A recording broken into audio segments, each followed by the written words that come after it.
사무엘상 23장 24절로 29절의 말씀을 교독하도록 합니다. 그들이 일어나 사울보다 먼저 시브로 가니라.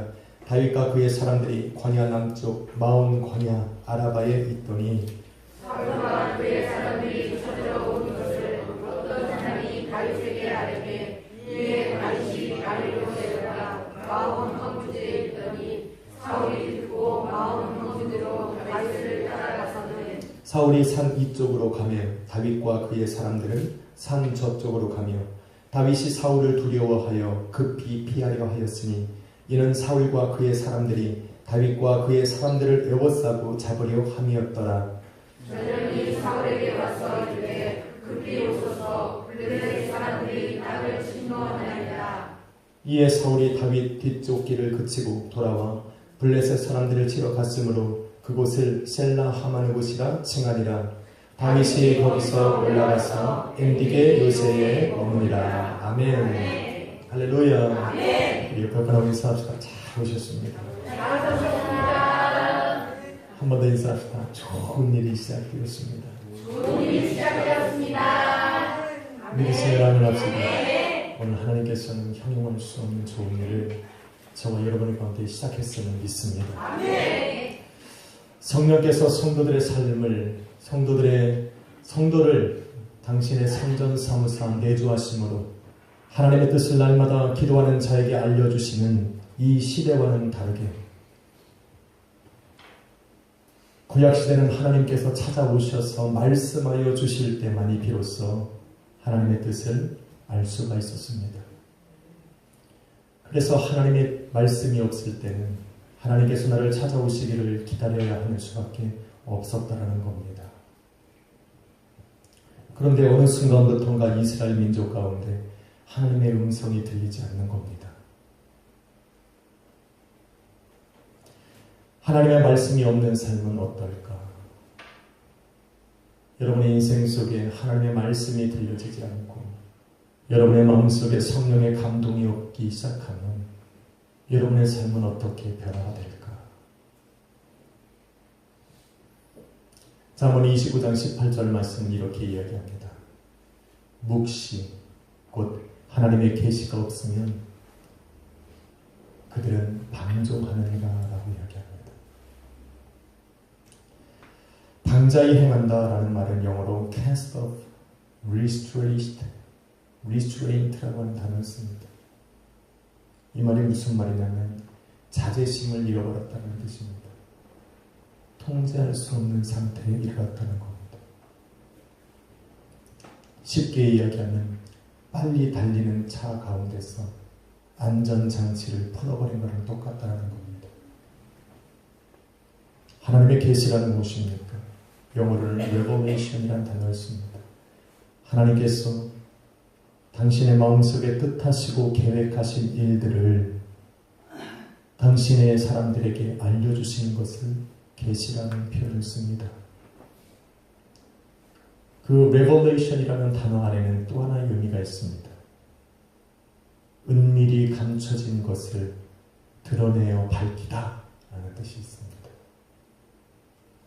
하나님께서는 우리의 모든 마음과 생각까지 헤아려 아시는 줄 믿습니다.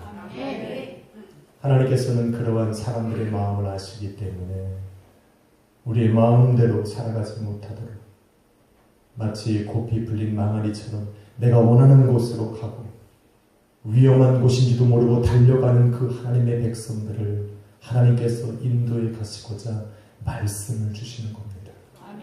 그래서 출애굽기에 보면 하나님께서 모세에게 율법을 주시며 이러한 말씀을 합니다. 내가 너에게 또 이스라엘 민족에게 너희가 마땅히 걸어가야 될 길을 알려주고 너희가 이 땅에 살아가면서 마땅히 행해야 할 그 일들을 알려주고자 내가 너희에게 말 주노라 라고 이야기합니다. 다시 말해서 하나님의 말씀은 우리에게 나의 삶을 절제시키고 나의 삶을 꽉 가둬놓는 감옥 같은 것이 아니라 우리가 험난한 인생 가운데 내 마음대로 갈 수 있는 그 고삐를 하나님께서 잡으셔서 안전한 곳으로 인도해 가시고자 주신 것이 바로 하나님의 말씀이라고 말하는 것입니다. 할렐루야. 지금 이스라엘 민족에는 지금 이것이 끊어진 겁니다. 그들의 인생의 길을 잡아주고 있는 그 하나님의 음성과 그 하나님의 말씀과 하나님의 뜻이 사라져버린 겁니다. 그래서 지금 이스라엘 민족은 갈등하고 있는 겁니다. 어디로 가야 할지 혼돈스러운 겁니다. 이제는 더 이상 진리가 무엇이고 거짓이 무엇인지 분별을 못합니다. 이제는 하나님께서 말씀하셔서 옳은 길을 갈 수 있도록 나를 인도해 주셨는데 이제 그런 하나님의 말씀이 끊어지고 나니 그들의 인생 가운데의 진리가 무엇인지를 잃어버린 겁니다.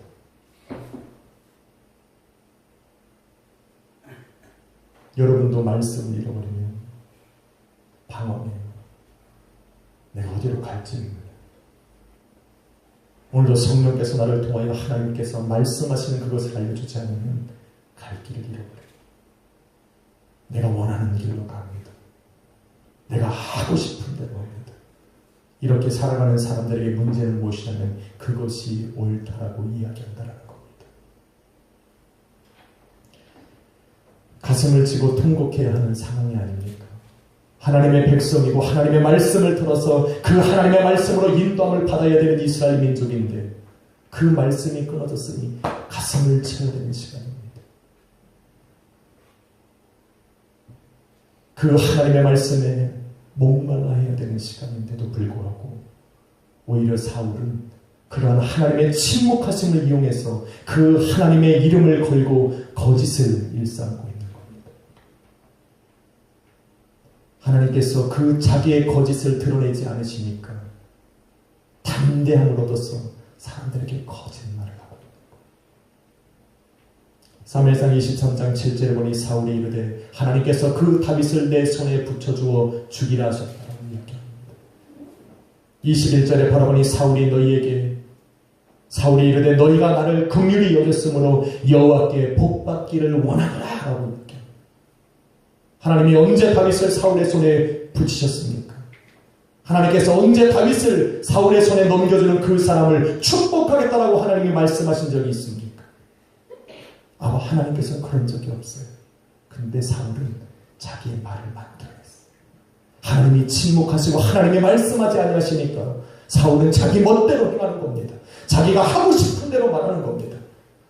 하나님의 이름을 선포해야만 그들이 들어주니까 하나님의 이름을 망령되이 일컬으면서 그 하나님의 이름을 빙자하려 거짓을 말하고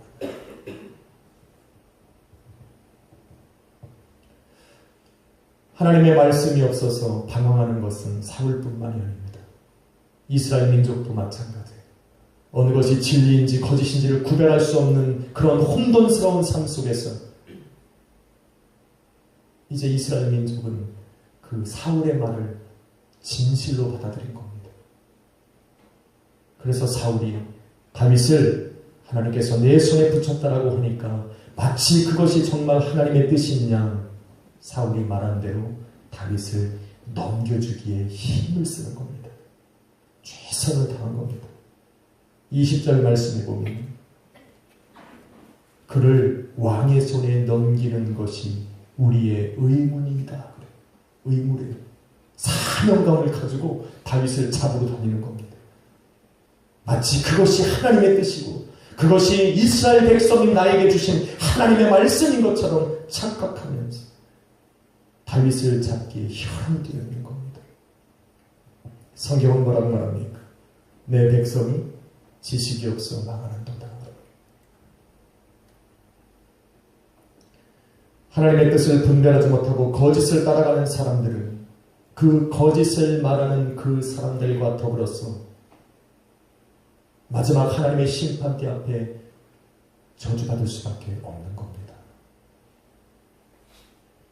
할렐루야. 아멘. 그러니 하나님의 말씀을 들어야 돼요. 아멘.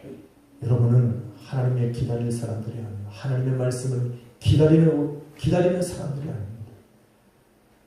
내가 하나님과의 그 대화가 끊어졌다고 느껴지기 시작하면 우리는 찾을 수 있어요. 왜? 자녀된 특권입니다. 아멘. 우리 안에 성령께서 임재하여 계시니 그 성령 하나님을 깨우면 되는 거예요. 주여! 우리가 일어나라는 거예요. 주님이 주무시고 계신 줄 알았더니 알고 보니까 내 영이 잠자고 있는 거예요. 주님은 졸지도 주무시지도 않는데 내 영이 잠자고 있는 걸 모르는 겁니다. 그래서 항상 다윗은 이렇게 보는 내 영혼아 깰지어다. 한 번도 주님 일어나십시오 하고 얘기한 적이 없습니다. 하나님의 사랑이 느껴지지 않고 하나님의 말씀이 느껴지지 않을 때마다 다윗은 자기의 영혼에게 이야기했어요. 내 영혼아 깰지어다. 너는 그 하나님을 바라라. 왜 안 느껴지니까 얼마나 답답한 거. 할렐루야. 찾으십시오. 안 되면 금식하는 거 그랬어요. 먹고는 안 되니까 굶어서라도 내 영을 깨우는 겁니다.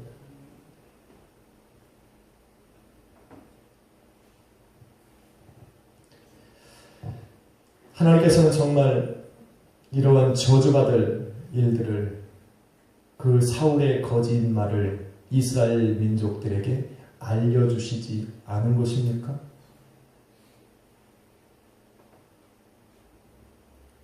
여러분, 거짓을 알려주는 방법에는 두 가지가 있습니다. 첫 번째는 뭐냐면 거짓을 거짓이라고 이야기해 주는 겁니다. 그거 거짓말이야. 그거 거짓말이야.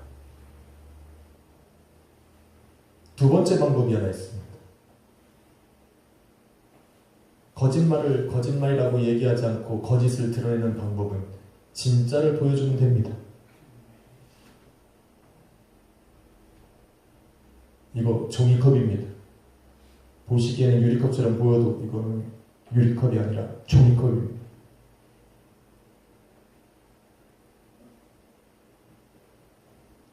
이렇게 던지고 깨지면 종이컵입니까? 이게 종이컵이라 아니라는 걸 증명해주는 유일한 방법은 던져보면 아는 겁니다. 깨지면 종이컵이 아닌 겁니다.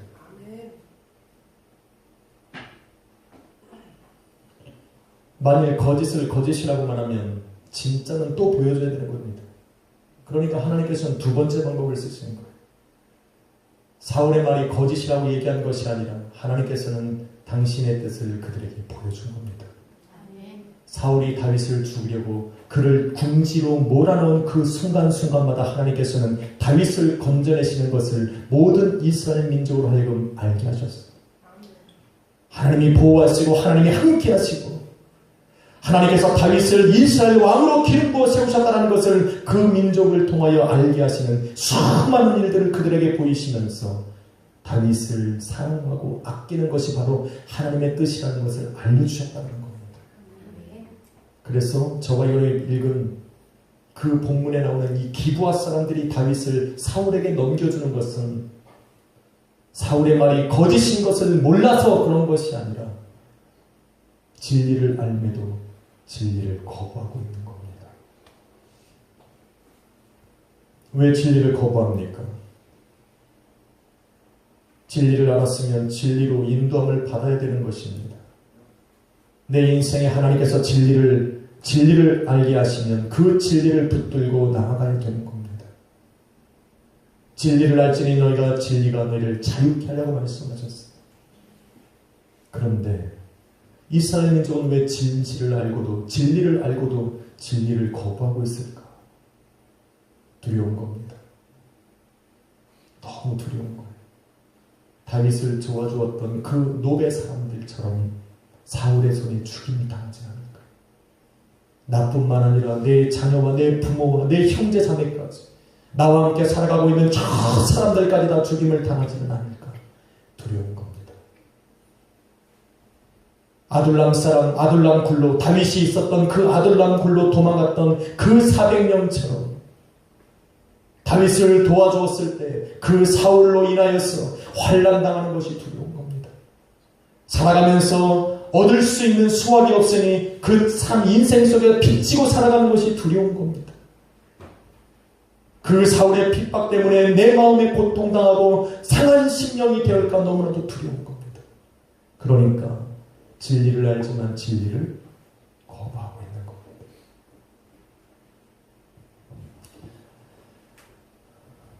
안전하고 평안한 삶을 살길 원한 겁니다. 그래서 하나님의 말씀을 안 듣고 싶은 거예요. 아무리 얘기해도 내가 저 진리를 따라가면 내 인생이 무너질 것 같으니까 귀를 막아버린 겁니다. 그런 삶을 살아가면 살아갈수록 오히려 안전하고 평안해야 되는데 그들의 마음은, 그들의 영혼과 그들의 심령은 더욱더 혼돈스러워지기 시작하는 거예요. 혼돈이라고 하는 것이 뭡니까? 뒤죽박죽 되었다는 거예요. 영어로는 confusion. 이제는 하나님께서 말씀하신 그 한 길만을 걸어갔어요. 진리라고 하는 것은 내가 걸어가야 될 길과 내가 마땅히 해야 될 일인데 그것을 잃어버리고 나니 내 삶이 뒤죽박죽 되버려요. 갈피를 못 잡아요. 이쪽으로 한참 가다가 보면 여기 길이 아닌가 봐요. 돌아서 한참 더 길을 가다 보니 이것이 아닌가 봐.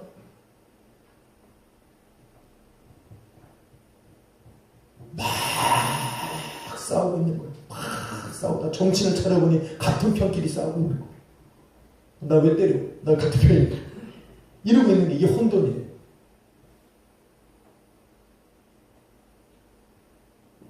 오늘날 기독교는 혼돈에 빠져 있는 겁니다. 서로 못 잡아먹어서 한다. 이 시대는 교회가 분리되면 안 되는 시대입니다. 교회가 교회를 욕해서는 안 되는 시대입니다. 세상은 비록 교회를 욕하고 기독교를 욕하고 성도를 욕할지라도 최소한 그 하나님을 예수 그리스도 나의 구주로 고백한 그 사람은 성도가 감싸줘야 되는 거예요. 그가 하나님의 심판을 받을지라도 성도는 감싸줄 수 있어요. 최소한 성도는 그것을 인정하고 밝히 드러난 죄라도 우리는 그 사람을 정죄하면 안 돼요. 어디로 피하라는 겁니까? 하나님의 말씀이 깨어지고 성령 하나님의 음성이 사라지고 나니 교회가 서로를 위해 칼을 들고 서로를 비난하기 시작합니다.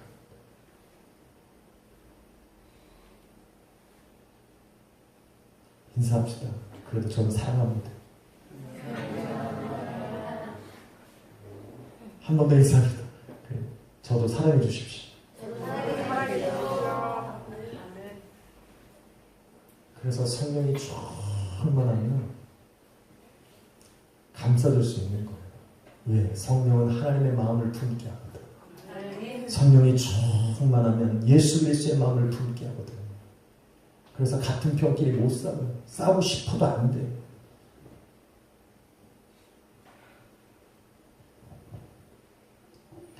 사사기 7장에 보면 하나님께서 너무 이스라엘 민족을 괴롭히는 이 미디안 사람들을 하나님께서 어떻게 처벌을 하시길 원하는 거예요. 그래서 누구를 불렀어요? 할렐루야. 요즘에 태근이가 공부를 좀 합니다. 기도원. 딱. 태근이가 한 거 아니에요? 죄송해요. 목소리가 워낙 비슷해서. 기도원을 하나님이 딱 부르셨어요. 그래서 야, 내가 너에게 미디안 사람들을 너에게 줄 테니까 가서 싸워. 여차저차 해가지고 기도원과 그 300명의 군사가 모인 겁니다. 수많은 저 미디안 사람들을 치러 다 가려고 하는데 하나님께서 앞길을 탁 막으시고 뭐라고 말씀하세요? 너는 칼을 볼에 두고 뭘 들고 가요? 한 손에는 나팔을 들고 한 손에는 항아리에다가 횃불을 담아서 가라! 그러니 기도원이 물어보지도 않았어요. 내가 싸워야 되는데 칼이 어디 있습니까? 물어보지도 않았습니다. 왜? 하나님께서 계획하신 싸움은 칼로 이기는 게 아니니까. 걱정하지 않았습니다. 기도는 걱정하지도 않고 그 300명과 함께 미디안이 탁 진을 치고 있는 이 요새를 빙글 돌았습니다. 그리고 나서 하나님께서 사인을 탁 주는 순간에 이들이 뭐라고 합니까? 하나님을 위하여, 기도원을 위하여 소리를 치면서 어떻게 하라고 그랬어요? 오른손에 들었던 나팔을 쫙 끌면서 일제히 어떻게 하라고 그랬어요? 항아리를 탁 깨뜨리라고 그랬어요. 근데 꼭 졸다가 듣는 사람들은 나팔 불기 전에 항아리부터 조치는 거지. 하나님이 다 정의 요원을 모아놨는데 꾹뻑 줬다가 나팔을 못 보내. 하나님이 왜 300명을 할까? 300명은 졸지 않고 정신 차리니까 300명을 한 거예요. 칼로 싸우면 인원이 필요한데 지금 하나님이 필요한 건 칼 쓰는 사람이 아니라 제 정신을 차리고 나팔 불 사람이 필요한 거거든. 할렐루야. 아멘. 그래 정신을 차려야 돼. 할렐루야. 아멘. 그래 아멘이라도 한번 따라하지. 그 나팔을 쫙 불고 항아리를 깼어. 쫙 나팔 소리가 울리는데 그 미디안 요새에 여러분 성경에 보면 사사기 7장 22절에 보면 뭐라고 하냐면 미디안 진영에서 자기를 친구끼리 칼로 싸우네. 이걸 혼돈이라고 말하는 겁니다. 정신이 없는 거예요. 잠자다가 일어나 보니까 나팔 소리는 들리고 횃불이 막 왔다 갔다 하니까 이제는 옆에 있는 게 내 친구인지 적인지 모르고 닥치는 대로 나살자고 죽이는 겁니다. 이걸 혼돈이라고 말하는 겁니다. 하나님의 말씀이 사라진 이 시대는 정신을 차려야 되는데 차릴 수가 없는 겁니다. 어떤 게 진리고 내가 어떤 걸 잡아야 될지를 모르니까 내가 살기 위해서 사람들을 다 죽이는 거예요. 나한테 피해온 것은 무조건 일단 자르고 보는 겁니다. 왜? 내가 안 자르면 내가 잘리니까. 사랑이 메말라가는 시대입니다. 그래서 마지막 때는 하나님의 말씀이 끊어진 이 시대는 사랑마저 끊어버리는 거예요. 나 살기 위해서.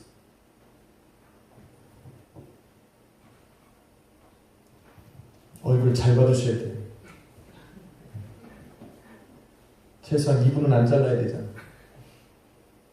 그리고 우리 교회 성도님들은 참 고집들이 있으셔요. 앉는 자리만 앉잖아요. 괜히 앞에 있다가 뒷자리에 가서 앉으면 이상하지. 내 자리가 아닌 것 같아요. 괜히 내 자리에 와서 일찌감내 앉으면 괜히 얄미워. 그래도 미워하면 안 된다고 얘기하는 거예요. 할렐루야. 사랑해야 돼. 하나님의 말씀이 끊어지니까 진리가 뭔지도 모르고 다윗을 죽이려고 사울과 힘을 합쳐서 쫓아가고 있는 겁니다. 그런데 이스라엘 모든 민족이 모든 사람들이 다 이와 같은 것은 아니었습니다. 그런 와중에도 그런 환경 중에도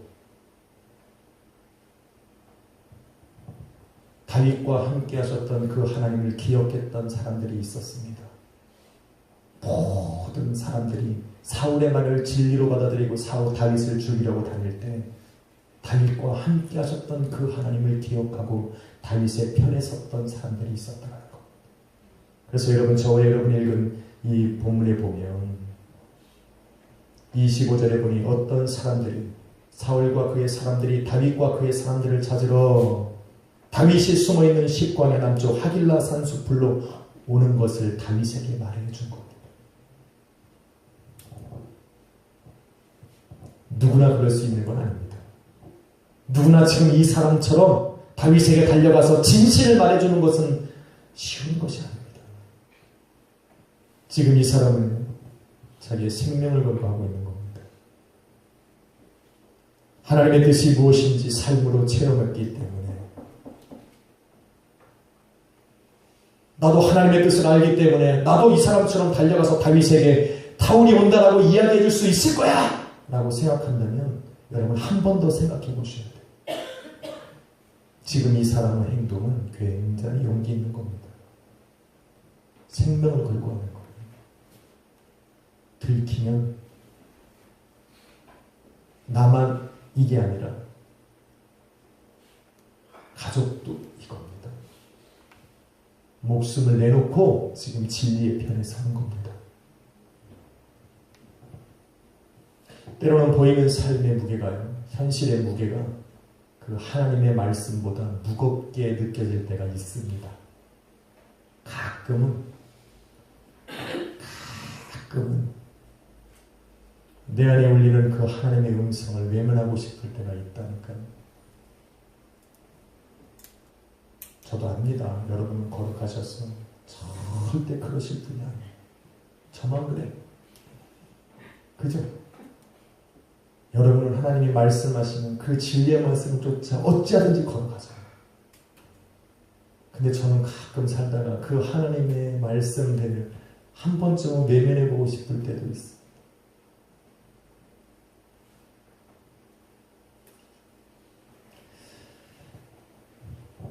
그래서 지금 이 다윗에게 진실을 말해주고 있는 이 사람의 행동은 결코 쉬운 게 아니에요. 다윗은 그 사람의 말을 믿었습니다.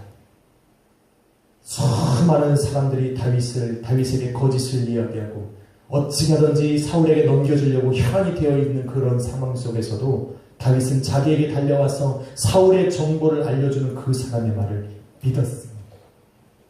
이게 성도가 할 일이에요. 성도는 믿어줘야 돼. 좀 믿어줘야 돼. 저 사람이 좀 거짓말하는 거 보여. 근데 좀 믿어줘야 돼. 뭐 까짓 거 한번 속아주면 되지.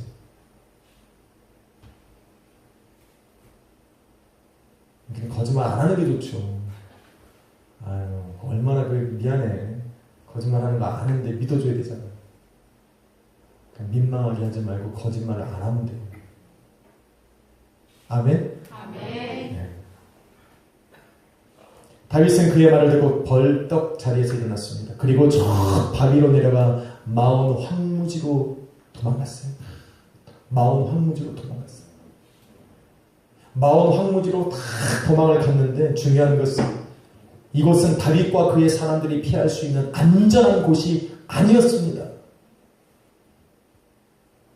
이 마온 황무지라고 하는 것은 더 이상 피할 수도 숨을 곳도 없는 그런 바위만 떨렁 남아있는 광야였습니다.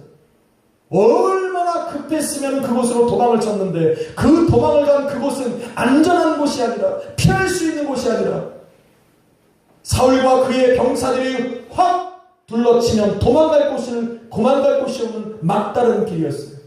거기로 도망을 가버렸어요. 이제는 꼼짝없이 죽게 된 겁니다. 25절에 보니 다윗이 그곳으로 갔을 때 사울이 그 소식을 듣고 마온 황무지로 달려갔어요. 사울이 이쪽으로 가면 다윗은 이쪽으로 간 것 같은데 이쪽으로 가보니까 이미 사울의 군사들이 그 마온 황무지를 둘러싸고 있는 겁니다. 도망갈 곳이 없어요. 이제는 꼼짝없이 죽게 된 겁니다. 하나님의 뜻을 쫓아서 다윗을 따르던 사람들이 최후를 맞이해야 될 순간이 다가온 겁니다. 이제는 더 이상 도망갈 곳이 없어요. 수많은 시간들을 도망다니고 쫓기면서 그저 생명을 유지하며 살았는데 이제는 마온 황무지에 이르렀을 때는 더 이상 갈 곳이 없어요. 고개를 돌려보면 사울의 병사들이 찌르는 그 창자루가 내 눈앞에 있는 겁니다. 어디로 갈 수도 없어요. 사방으로 우겨싸움을 당한 겁니다. 이제는 거짓을 따르던 그래서 사울의 편을 샀던 사람들이 승리를 쟁취하는 순간이 다가오고 있는 겁니다. 이런 말도 안 되는 순간이 올 거라고 상상이나 했겠느라는 겁니다. 그래도 하나님이신데, 그래도 내가 지금 함께 있는 사람이 다윗인데, 그래도 다윗을 저 골리앗에게서 승리케 하신 그 하나님이신데, 내가 저 다윗에게로 피했을 때 하나님이 이렇게 황무지 이 땅에서 나를 죽이게 하겠느냐고 상상이나 했겠느냐는 겁니다.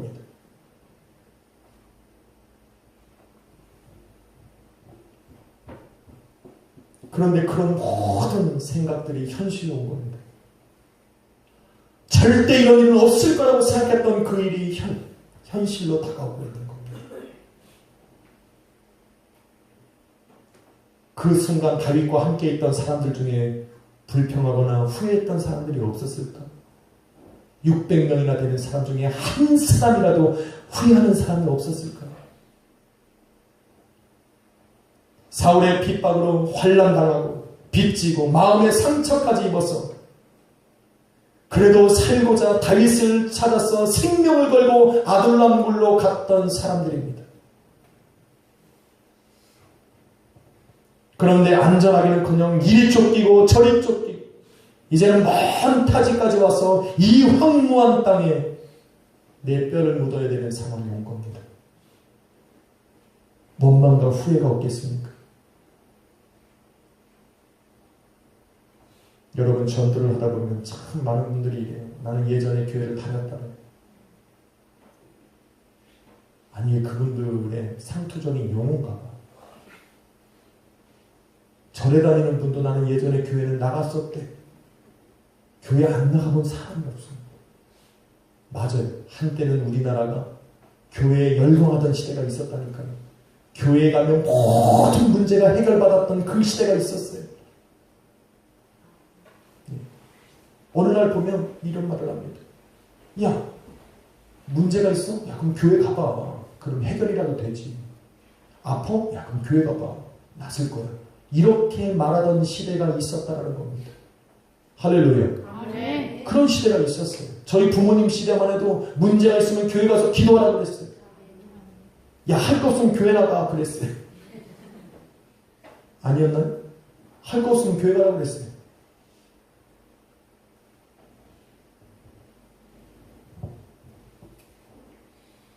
그런 교회를 가던 그건데, 그렇게 전도를 받아서 그런 분들이 전도하는 소리를 듣고 지금 이 시대의 교회를 갔는데 응답이 없네. 그러니까 그 사람들이 어떻게 해요? 실망하는 겁니다. 교회 가도 별거 없는 거예요. 교회 가도 응답도 없습니다. 그래서 교회 간 걸 후회합니다. 아유, 내가 차라리 그 시간 아껴서 일이라도 더 열심히 하는 거. 내가 그 시간 아껴서 내가 좋은 거라도 하면 복이라도 받지. 이렇게 말하는 사람들이 얼마나 많은지 모릅니다. 여러분 같으면 어떻게 하겠어요? 여러분들이 그 600만 안에 들어있다면, 다윗과 함께 그 황무지에 둘러쳐서 죽을 시간만을 기다리고 있는 사람이라면 여러분은 어떤 생각이 들겠습니까? 후회 안 하겠습니까? 그래도 나는 절대 하나님을 원망하지 않겠습니까? 그래도 나는 내 생명을 걸고 다윗을 선택했던 그 선택을 여러분은 후회하지 않겠습니까? 또 믿음이 좋으십니다. 항상 물어볼 때마다 저만 느낍니다. 저는 후회가 좀 생길 것 같기는 해요. 그래도 좀 버텨볼 걸 삶에. 그리고 보면 참 인간의 마음이 갈 때 같습니다. 아침엔 이랬다가 저녁엔 이래요. 내가 좋으면 또 좋아했다가 조금만 불이익을 당하면 또 싫어한다고 얘기합니다. 이게 사람이에요.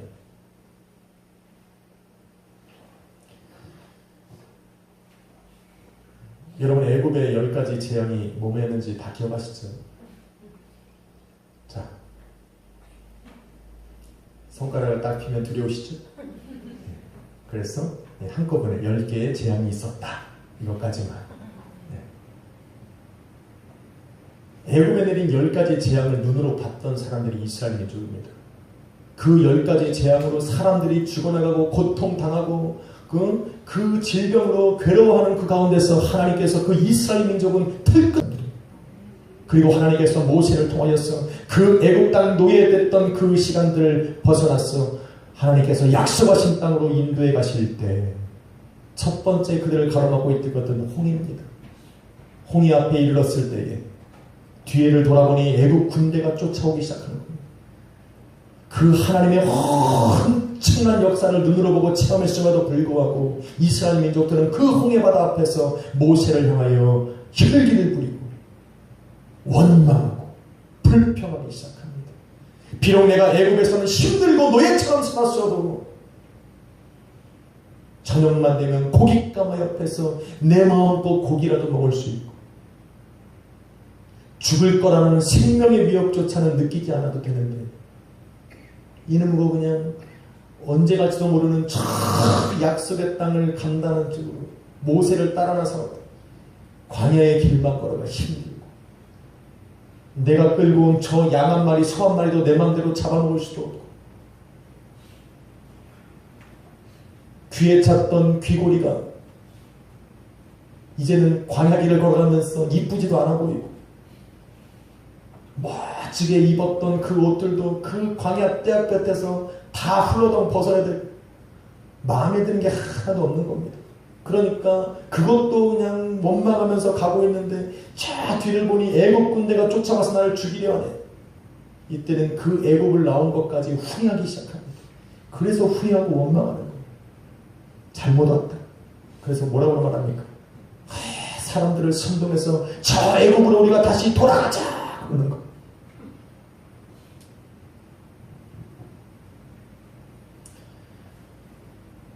마찬가지입니다. 사울에게 쫓겨서 다윗과 함께 그 마온 황무지에 머물렀던 그 사람도 갈 곳이 없기 때문에 원망할 수 있는 겁니다. 불평할 수 있어요.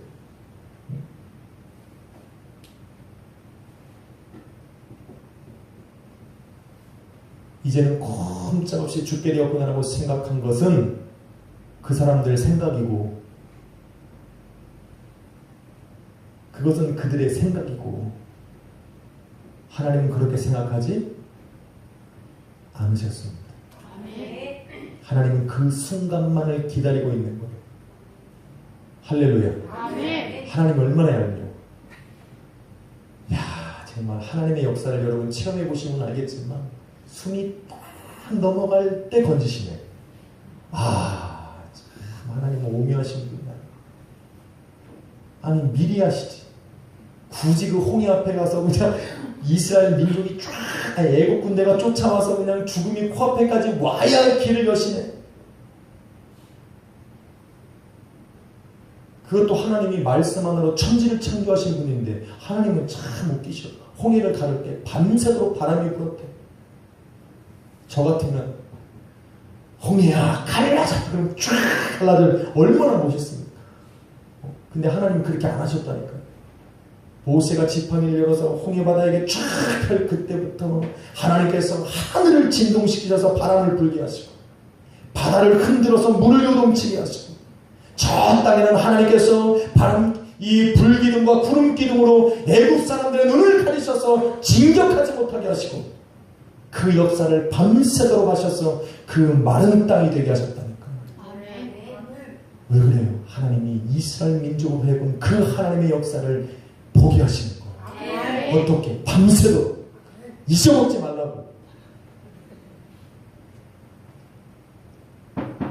이스라엘 민족이 지금 다윗과 함께 이 마온 황무지에 갇힌 겁니다. 아마 그들도 소망했을 거예요. 하나님, 저 홍해바다를 갈아주시듯이 저 우리를 진치고 있는 저 이 사울의 군사들을 쫙 가르쳐서 하나님 우리로 피난가게 하여 주옵소서. 하나님이 응답을 하지 않네. 점점점 칼은 조여오고 이제는 궁지에 몰려서 서로 살을 부대끼고 조여서 모형쳐 있는 그 순간 하나님이 역사를 하지 않으셨어요. 하나님은 바다를 가르지도 않으시고 길에 지진을 내서 그들을 구원하지도 않으셨어요. 하나님은 구름기둥과 불기둥을 보내서 사울의 눈과 그 사람들의 눈을 가리지도 않았어요. 하나님은 왜 안 하셨을까? 하나님은 왜 안 하셨을까? 왜 안 하셨어요?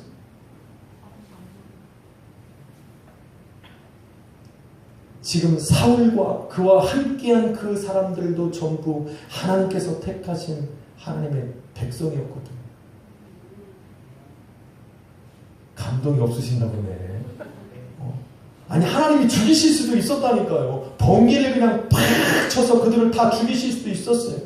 하늘에서 불기둥을 내려서 그 모든 다윗을 둘러치고 있는 그 사람들을 전멸시킬 수도 있었는데 하나님이 안 그러셨어요. 왜? 그 사람들도 하나님의 백성이었거든.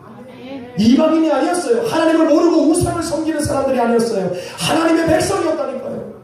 그래서 하나님이 죽이실 수가 없는 거예요.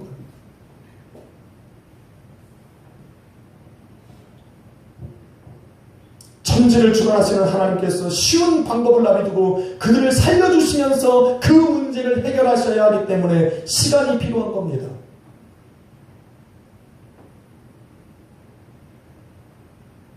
하나님께서 어떻게 하셨어요? 그들이 점점 다윗이 있는 곳으로 좁혀 들어오는 그 순간, 그래서 이제는 꼼짝없이 죽었다라고 생각한 그 순간 하나님이 역사하시기 시작한 겁니다. 한 사람이 뿔이 나게 어떻게 했어요? 사울에게 달려왔습니다. 그리고는 말을 하는 거예요. 큰일 났습니다. 성경 그대로 보니 급히 27절에 보면 전령이 사울에게 와서 이르되 급히 오소서. 급히 오소서. 블레셋 사람들이 땅을 침노하려 하나이다. 지금 안 오면 큰일 난다는 겁니다. 하나님께서 그 위기의 순간에 누굴 보낸 거예요? 전령을 보냈다니까요. 전령을 보내서 다윗과 그의 사람들 털끝 하나 건들지 못하게 하시고 뒤돌아서 자기의 땅으로 돌아가게 하셨다니까요. 이게 하나님의 역사예요. 전령이 그 순간 그 자리에 온 것을 세상 사람들은 럭키, 행운, 운 좋았다 라고 이야기하지만 NO! 하나님의 역사입니다. 내 삶이 하나님의 역사를 이루어갑니다 라고 생각하는 사람은 하나님이 끌어가시는 거예요. 아유 이런 거 운이 좋아. 나는 그냥 살다 보면 운이 좋아. 그런 사람은 운이 쫙 가다가 맨 마지막에 운이 안 좋아서 지옥 가는 거예요. 아, 그게 희한해. 사는 동안에는 운이 좋았는데 딱 숨이 끊어지고 나니까 그게 운이 안 좋네. 그래서 그 운이 안 좋아서 지옥 가는 거예요. 우리는 그냥 하나님의 은혜로 살다가 이번 주 수요일날 우리 목사님 설교하시는데 얼마나 감동이 되는지. 우리는 은혜로 살다가 은혜로 천국 가. 이 사람들은 운으로 살다가 운으로 지옥 간다니까. 여러분은 천국 백성임을 믿습니다. 요즘에 수요일날 은혜를 많이 받습니다. 여러분 목사라고 은혜를 안 받느라고 착각하지 마십시오. 저는 저 태근이가 앉은 저 자리에 앉아서 은혜 받습니다. 저는 예배 성도의 자리에 앉아서도 저 은혜 잘 받습니다. 왜? 저 말씀 내 거로 받아야 되니까. 저는 이 자리에 서기 위해서 성경을 보지만 아니요. 그 자리에 앉아있을 땐 더 은혜 받습니다. 누가 단위에 서서 설교를 해도 저는 은혜 받습니다. 놓치고 싶지 않으니까. 천국은 침노하는 자의 거래잖아. 하나님의 은혜는 사모하는 자의 거거든. 하나님의 역사는 생각하고 믿는 사람들 것이거든. 난 그러니까 일단 믿어요. 하나님의 역사는 내 걸 잡으면 믿는 거예요. 저는 참 감사해요. 우리 애들이 은혜를 나눠주고자 졸자고. 내 거 아니니까 두 배로 가져가시오. 이거 아니야. 난 그래서 기도해요. 저것도 내 거. 하나님께서 그 궁지에 몰린 다윗을 구해내시는 방법은 그 순간 전령을 보낸 거예요. 그런데 여러분 생각해 보십시오. 자, 이곳에서부터 이 마온 황무지까지 다윗이 도망쳐 가는 순간 하나님께서는 또 다른 일을 준비하고 계셨어요. 뭐냐면 블레셋 사람들을 하나님께서는 이스라엘을 침범치 못하도록 막고 계셨어요. 이렇게 하나님께서 뭐라고 말씀하셨냐면 사무엘에게 이렇게 말했어요. 사무엘이 사는 날 동안, 여러분 기억하세요? 사무엘이 사는 날 동안 하나님께서 블레셋 군대를 잡으셨어요. 그 땅이 평안케 하셨더라고요. 그래서 이 블레셋 군대는 마음껏 이스라엘 민족을 쳐들어올 수가 없었던 겁니다. 그런데 하나님께서 다윗이 사울의 눈을 피해서 그 칼을 피해서 마온 황무지로 올 이 순간 이쪽 반대편에서는 하나님께서 잡으셨던 블레셋을 이렇게 잡으셨던 손을 따라 거두시니 블레셋 군대가 드디어 이스라엘 땅을 침범하러 오기 시작한 겁니다. 여기서부터 여기를 오는 것과 여기서부터 여기를 오는 것이 정확하게 일치하게 하시는 거예요. 그래서 마온 황무지에 모여서 이제는 죽기까지 최후의 순간까지 왔을 때 블레셋 군대는 이스라엘 진으로 들어온 겁니다. 그거에 놀라서 전령이 달려왔고 사울은 그들을 막기 위해서 군사를 돌이켜서 그들에게로 갔어야만 하는 겁니다. 피 한 방울 흘리지 않고 하나님께서는 그 다윗과 그의 사람들을 건져내시는 겁니다. 이게 하나님의 방법이에요. 놀라운 역사예요. 그래서 저는 끝까지 기다려보는 거예요. 여러분들 끝까지 기다려봐.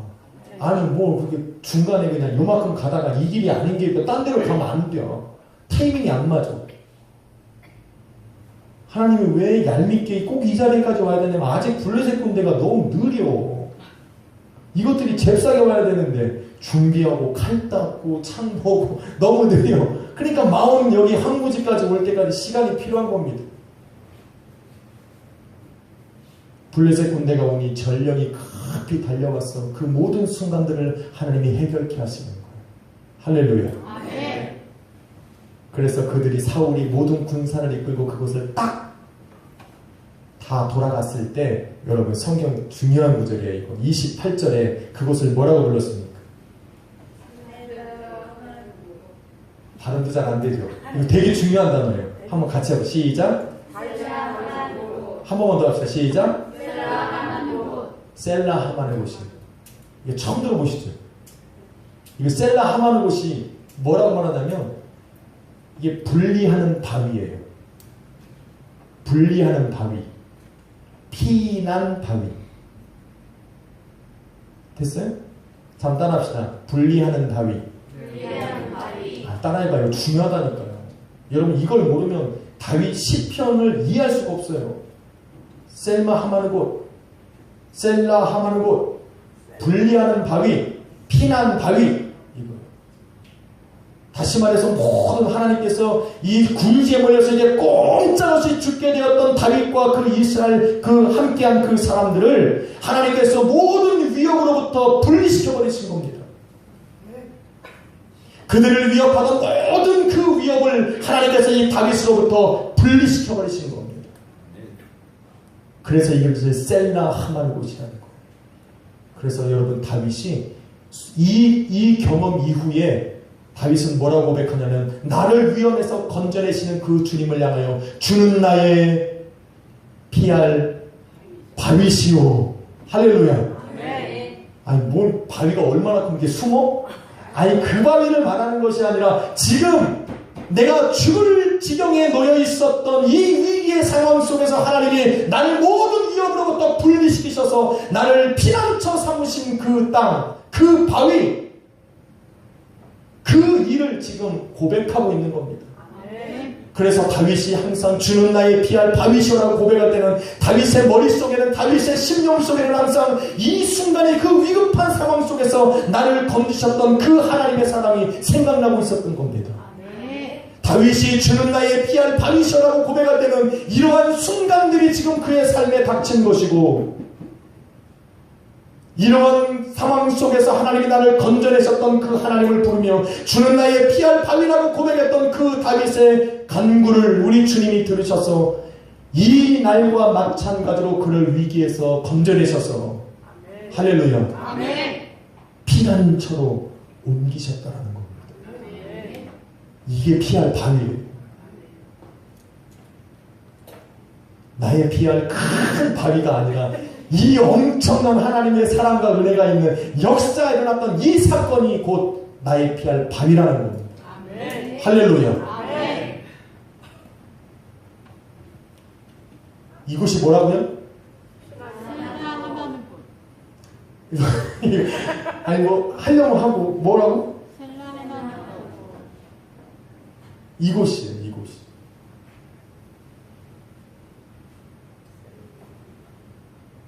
나의 반석이신 이 반석 이거예요. The rock. 나를 위기에서 건져내신 하나님. 주님 같은 반석은 없도다. 그 반석. 할렐루야. 나를 위기에서 건져내실 그 하나님의 능력. 이게 반석이에요. 이런 체험과 간증이 없으면 나는 온전한 교회로 세워질 수가 없는 겁니다. 할렐루야. 아니 이런 하나님을 한번 경험을 하고 이런 주님을 좀 경험을 해야 내가 환난과 위기 때마다 내가 다윗처럼 고백할 거 아니에요. 주는 나의 피할 바위시오.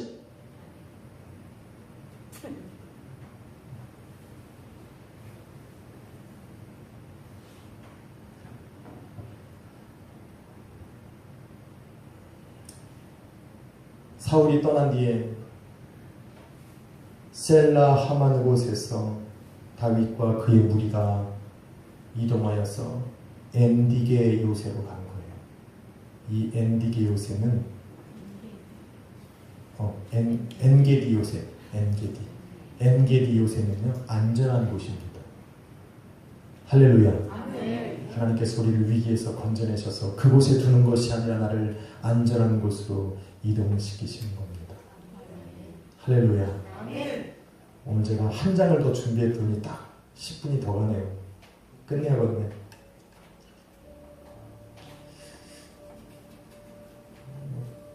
다윗만 위기에 몰리는 건 아닙니다.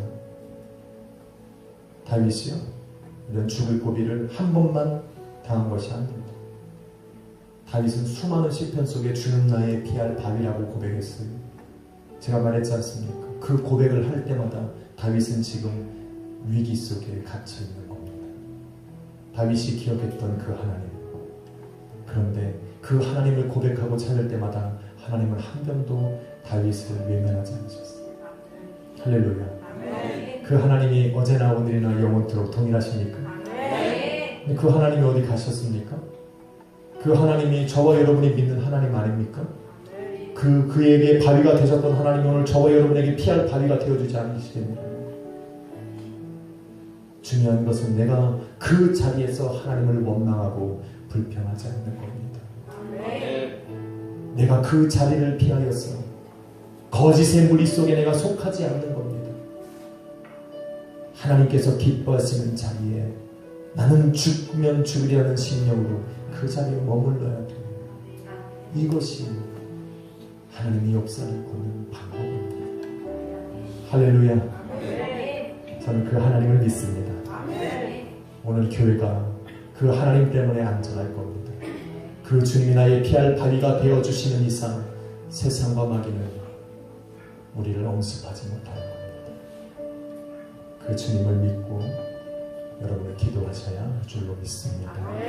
기도하겠습니다. 하나님 감사합니다. 오늘